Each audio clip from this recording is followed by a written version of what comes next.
Kati mu paati yaffe ey'okubiri wali twakomye nga tumaze okucreatinga account. Kati bw'omala okucreatinga account then katweyongere tulabe bw'omala okucreatinga account then kati ng'olina okuddayo bupya. Jjukira bw'oba okucreatinga account bamala ne bagiverifyinga nga bakuweereza kodi ku email yo. Kati ate n'oddamu n'ologinga in bupya. Kati katuddeyo ku Google tuteekemu Canada Immigration then tugende wano then tuloginge in. Kati guno omulundi tujja kugamba login. Tugambe login not tetujja kuligestalinga kuba twamaze dde okuligestalinga mu paati yaffe eri eyasoose. Kati eno mu paati eno ey'okubiri tujja kugamba sign in. Kati wano jjukira bw'omala okucreatinga account yo waliwo Google ekubuuza oyagala kusavinga password zizo oba nedda. Kati bw'ogamba yes, password wano eba yeeteekamu automatically. Okitegeera, username ne password biba byeteekamu automatically. Kati gwe ng'ekyokola ogenda bw'oba wabisevinze, naye oba tewabisevinze maybe nga wabiwandiika awantu osobola okubiteekamu manually ng'obiwandiikamu buwandiisi. Okitegeera, kati wano nga tugamba sign in. Bw'oba tewabisevinze osobola obiwandiika buwandiisi n'obitayipingamu n'essimu yo oba ne laptop yo oba kyonna kyonna ky'oba okozesa ku obwo obudde. Naye nze nabisevinze. Google yambuuzizza Google account yange yambuuzizza oyagala tusevinge password ku account yo ne ngamba yes. Kati y'ensonga lwaki wano bizzeemu automatically. Naye bw'oba tewabisevinze osobola obiwandiikamu buwandiisi. Bw'oba obijjukira naye n'okubeera sure mbujjukira password ne username. Oba bw'omala okwerigistalinga ofuna w'obiwandiika oba n'okola screenshot n'ogisavinga awantu. Buli lw'obanga oyagala kuyingira account yo ku immigration website byebyo bye bajja okukusaba okuyingira account. Kati tujja kugamba sign in.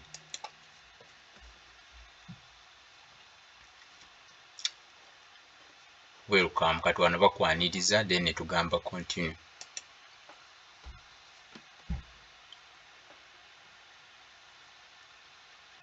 Kati olaba wano balina code. Kati email yo gye wakozesa eno bakuweereza code. Olaba wano bakugamba waliwo email waliwo code bagikuweereza ku email yo gye wakozesa. Kati ogenda ku ssimu yo n'obikula email ojja kusangako code eyo era code gy'oteeka wano. Okitegeera, code gy'owandiika wano.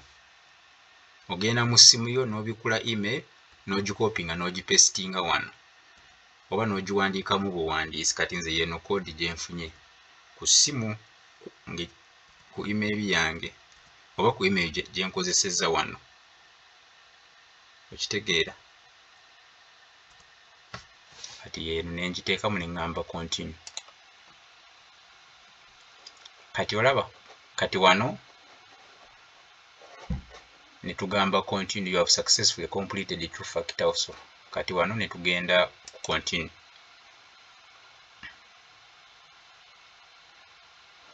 Kati wano kubeerako terms and conditions no scrolling down n'ogamba accept. Kati wano bakubuuza create an account. Kati eno account gye bakugamba create an account yene eya profile yo eya bw'oba ng'ogenda tandika kukola ki, ng'ogenda tandika ku applyinga visa. Kati eno account ky'okozesa oddamu n'okucreatinga account eno ey'okufiiringamu information yo. Okitegeera, amannya go. Kati given name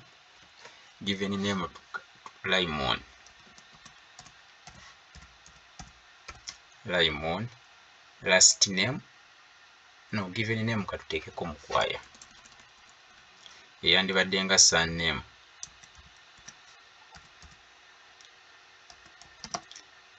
Mukwaya. Then last name katuteekeko Raymond. Oteekako amannya go. email address. Kati email yo gye gy'oteeka wano gy'owakozesezza ng'oggulawo akawunti ng'okulyetinga akawunti eri eyasoose ya system, okitegeera, era ne wano gy'ossaawo nodar@gmail.com. okiraba kati eno email yange gye nakozesezza preferred language. Kati wano bakubuuza lulimi ki lw'okukozesa oba lwandyagadde okukozesa, French or Luzungu. Kati katugambe Luzungu ne tugamba continue. Okiraba, create your secure questions. Kati wano bakubuuza ebibuuzo gwe mwennyini weekuliyetingira ebibuuzo, naye ng'ebibuuzo ebyo osobola okubijjukira, okitegeera. Kati wano create your own. Ekibuuzo ekisooka osobola oteekamu ekibuuzo kyonna weekuliyetingira ekibuuzo ne weeterako answer, okitegeera. Kati katugambe what's my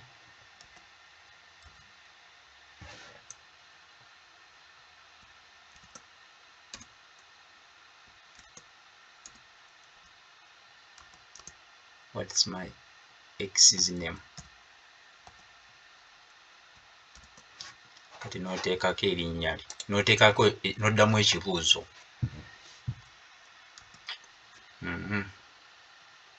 Nteekeko linnya ki? Ng'oteekako erinnya, ekibuuzo ky'otaddemu ye answer gy'oteekako wano. Kati nze kaŋŋambe y'ani? Maria. Katugende ku kibuuzo n'oddamu ekibuuzo ekirala. Who was my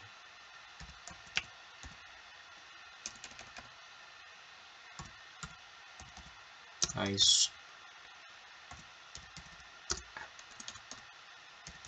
school math teacher? Kitegeera.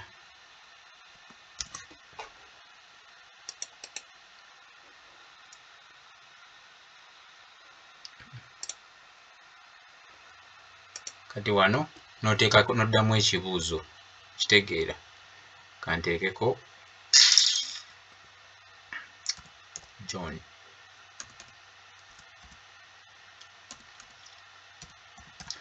Olina okuteekamu ekintu ky'ojja okujjukira, tomala gawandiika kintu nga tojja kijjukira, okitegeera.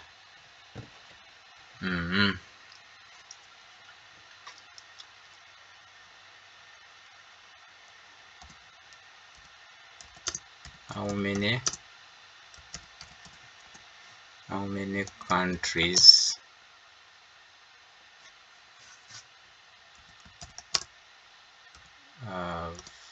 many countries have you been?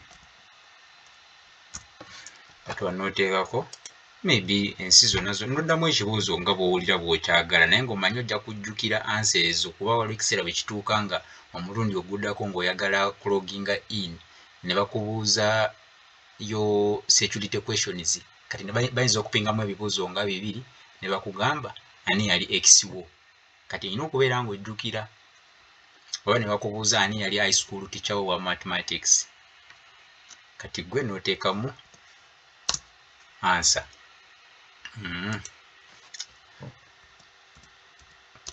Who is your favorite person in your life?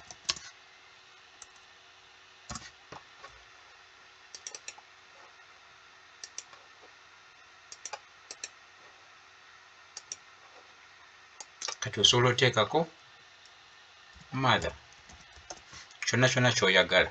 Kati bw'omala ebyo byonna ebyo olina okubijjukira. Either osobola okubawo ka screenshot oba n'owandiika, n'ofuna w'obiwandiika, kuba waliwo time ng'oyagala okuloginga in bajja kubuuza, bajja kulondamu ekibuuzo nga kimu oba bibiri bakubuuze who is your favorite person kati nga tomumanya ate nga wano mu account wateekako wa answering okitegeera. Tugambe continue.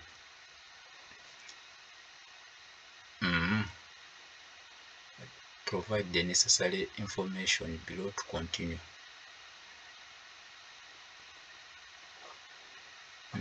This answer you have input valid response. At least 3 characters. Kati wano olaba wano bandaga mbwene enamba tebagikiriza zina okubeera letters, si just kati noteekako kale 4. Enamba tebazikiriza kati owandiikamu kigambo.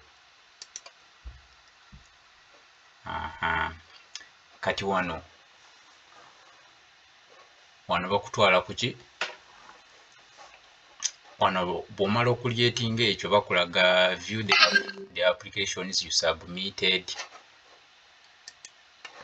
Kati gwe toyina application gye wasubmitinze okitegeera, oli mupya. Ndowooza kino kyonna okiraba. Toyina application gye wali osubmitinze, toyina ki kyonna kye wali osubmitinze, oyagala kutandika butandisi okitegeera. Kati eno account kati wano oba omaliriza wano omaze okuliyetinga account yo mu system okitegeera. Kati ekiddako kugenda ku applyinga visa, kugenda ku visa kikyoba oyagala oku applyinga, visit visa oba kyonna kyoyagala. Kati awo tujja kulabawo mu paati eyokusatu. Mu paati eyokusatu tugenda kuliyetinga account. No, tugenda ku visa direct, ngeri gy'otandikamu oku applyinga visa direct we tujja okutandikira.